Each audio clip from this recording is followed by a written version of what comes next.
अस्सलाम वालेकुम नाज़रीन, मैं डॉक्टर इरफान बिसाती ज़रूरी यूनिवर्सिटी शालीमार से 89.6 कृषि रेडियो आपसे बराह रास्त मुंसलिक। किसान भाइयों, आज का शुमारा जो लेकर आए हैं उसका मौजू जो हमने चुना है वो एप्पल एफिड के बारे में चुना है। चूँकि एप्पल एफिड एक ऐसे कीड़े हैं जो हमारी बागबान भाइयों को एप्पल की खेती में बहुत सारा नुकसान पहुंचाते हैं, और इस मौजू को आज बागबान भाइयों तक पहुंचाने के लिए हमने दावत दी है आज हमारे स्टूडियो में प्रोफेसर एंड हेड जनाब अख्तर अली खान साहब को। अख्तर अली खान साहब, आपका इस शुमारे में खैर मकदम। शुक्रिया। अख्तर अली खान साहब, आज हमारे बागबान भाइयों को आप एफिड के बारे में थोड़ा सा जानकारी दें। एफिड कीड़ा है क्या और ये नुकसान किस हद तक पहुंचा सकता है?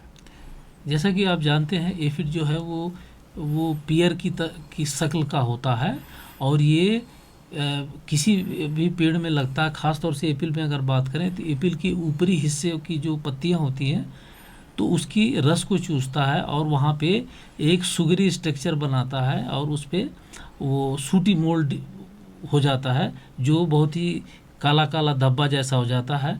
तो इससे क्या होता है, फोटोसिंथेसिस बहुत ज़्यादा इफेक्ट हो जाती है। और हमारे कश्मीर में दो खास एफिड हैं जो हमारे कश्मीर में जो सेब को नुकसान पहुंचाते हैं।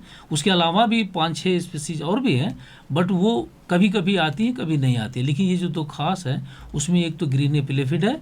तो ग्रीन एप्पल एफिड है, ऐसे ये मई में आ जाती है, लेकिन इसका जो नुकसान असली है वो जून जुलाई में होता है। और दूसरी जो है उली एप्पल एफिड है, ये तो पूरे हर वक्त यहाँ होती है, लेकिन इसका जो नुकसान होता है वो मई जून जुलाई में फसल क्रॉप हमारे सेब की फसल को, मेवे को ज़्यादा करते हैं।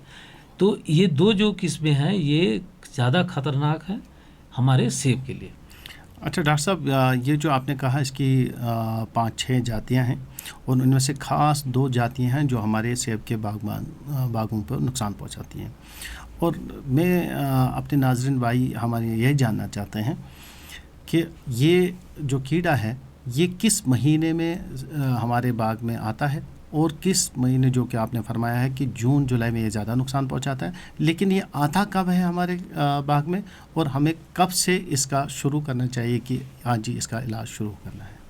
जैसे मौसम बदलता है उसके बाद जैसे गर्मी शुरू होती है तो ये कीड़ा जो है, जैसे वाइल्ड एप्पल होता है या दूसरे किसी और भी इसके होस्ट हो सकते हैं, वहाँ से ट्रांसफ़र होके हमारे सेब के बागों में आता है। तो इसका जो एलेट फार्म होता है वो उड़ के आता है, और उड़ के आते ही ये ज़्यादातर ये मई में शुरू होता है इसका।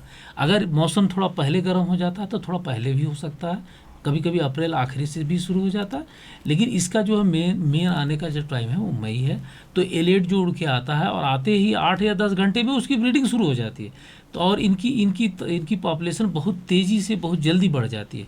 इसीलिए इसकी जो फर्स्ट फ्लाइट होती है उस टाइम अगर हम इस पर कंट्रोल करें तो हमको लगता है कि इसकी तादाद पे बहुत अच्छे से हम कंट्रोल कर सकते हैं। अच्छा डॉक्टर साहब, जो मार्च या फरवरी के एंड में या मार्च के पहले हफ्ते पे मिनरल ऑयल स्प्रे करते हैं, क्या मिनरल ऑयल स्प्रे जो कि बहुत सारी चूसी कीड़ियों पे कारगर साबित हुआ है, क्या उसका, और बाद में जो हम समर स्प्रे ऑयल करते हैं, क्या उसका रोल है इसमें इसको काबू में रखने के लिए?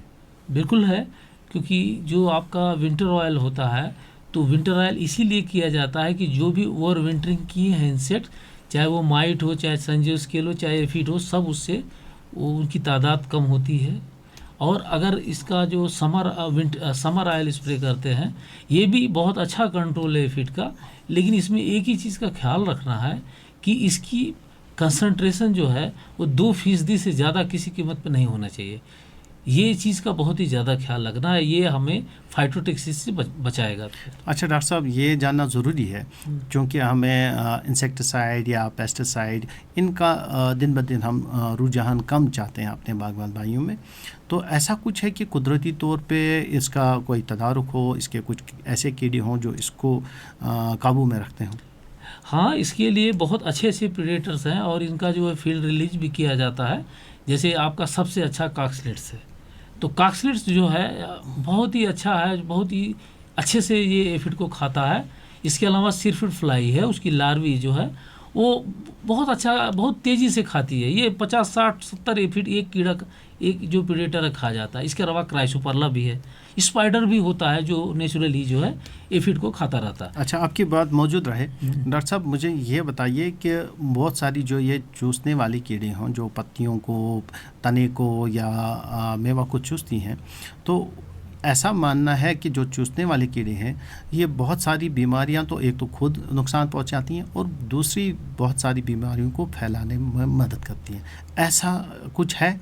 बिल्कुल ऐसा है, क्योंकि एफिड में एक करेक्टर है कि ये सक द सैप, यानी किसी भी पत्ती का ये रस चूसेगा, और रस चूसेगा तो इसका स्टाइलेट उसके अंदर जाता है। तो अगर एक जगह ये चूसा, फिर दूसरी जगह जब चूसता है, तो अगर ये वहाँ पे बीमारी लगी है तो वो दूसरी जगह बीमारी पहुँचा देता। इसको कहते हैं डिजीज ट्रांसमिशन। तो ये खुद तो नुकसान करता है, और कभी कभी तो ये इतना ज़्यादा नुकसान, जब वो बीमारी फैला के नुकसान करता है तो ये बहुत ही खतरनाक हो जाता है। यानी कि जो इससे डायरेक्ट नुकसान है, तो वो जो इनडायरेक्ट है वो कभी कभार उससे डायरेक्ट वाले से ज़्यादा खतरनाक हो जाता है। तो अगर हम इसको काबू में रखें, मुझे लगता है हम बहुत सारी बीमारियों को जो इससे फैलती हैं उनको काबू रखने में कामयाब होंगे। अच्छा, मुझे डॉक्टर साहब ये बताइए, इसका जो सबसे हार्मफुल स्टेज है, यानी कि जब वो स्टेज जब ये सबसे ज़्यादा नुकसान पहुँचाए। एक्चुअल में अगर आप सेब के हिसाब से पूछेंगे तो सेब के हिसाब से ये एक्चुअल में जो ये पूरा पीरियड आता है ये जून और जुलाई का आता है। तो जून और जुलाई में फ्रूट डेवलपमेंट स्टेज होती है, तो उस टाइम ये इसकी सबसे ज़्यादा तादाद बढ़ने के इम्कान होते हैं।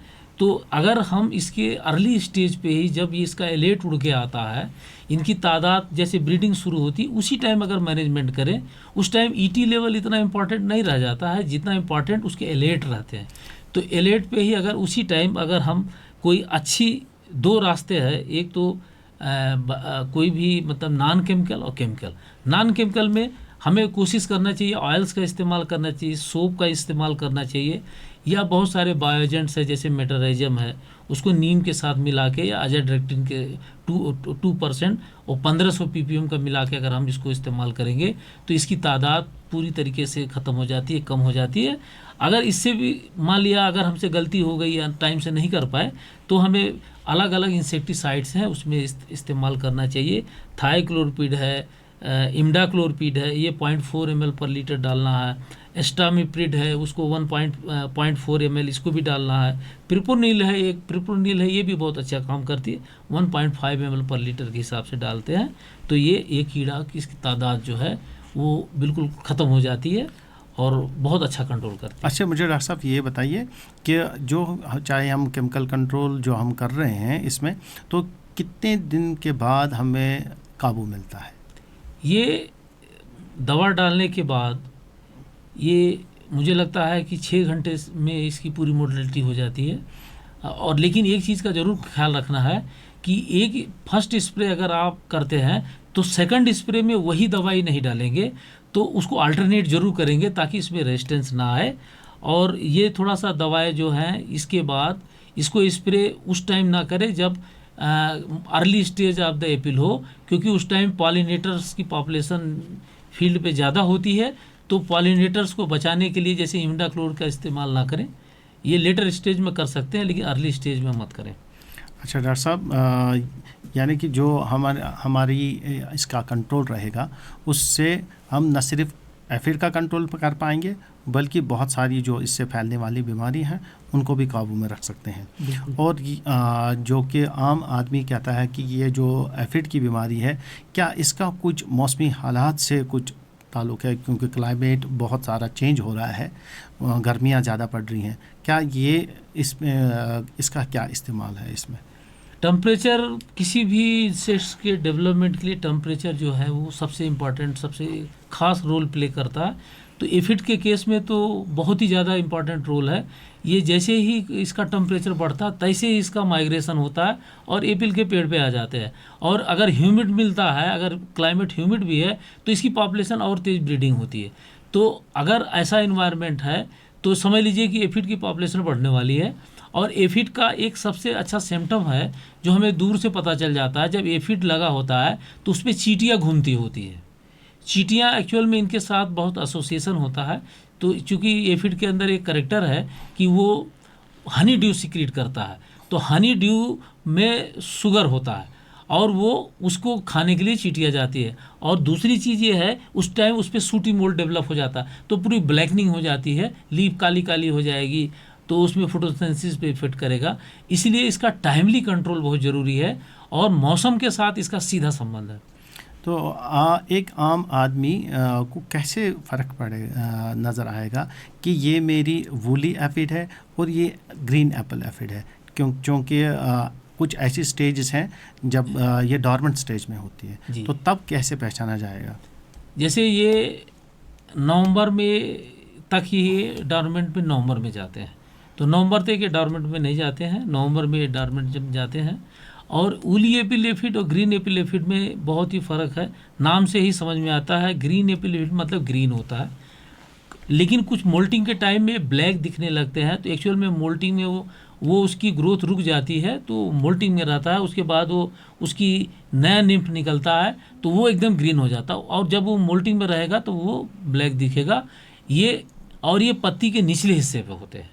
और वूली एपिड है वो ट्विक्स पे होते हैं और ट्रंक पे भी होते हैं, जो जैसे पुराने एपिल के पेड़ होंगे तो उसके ट्रंक पे भी रहेगा, ट्विक्स पे भी रहेगा, और कार्टनी स्ट्रक्चर होता है इसका। अच्छा डॉक्टर साहब, चूँकि ये जून और जुलाई के महीने में ज़्यादा पाया जाता है, क्या एक स्प्रे इसको काबू करने में कामयाब रहेगा या हमें बाद और एक स्प्रे करनी पड़ेगी?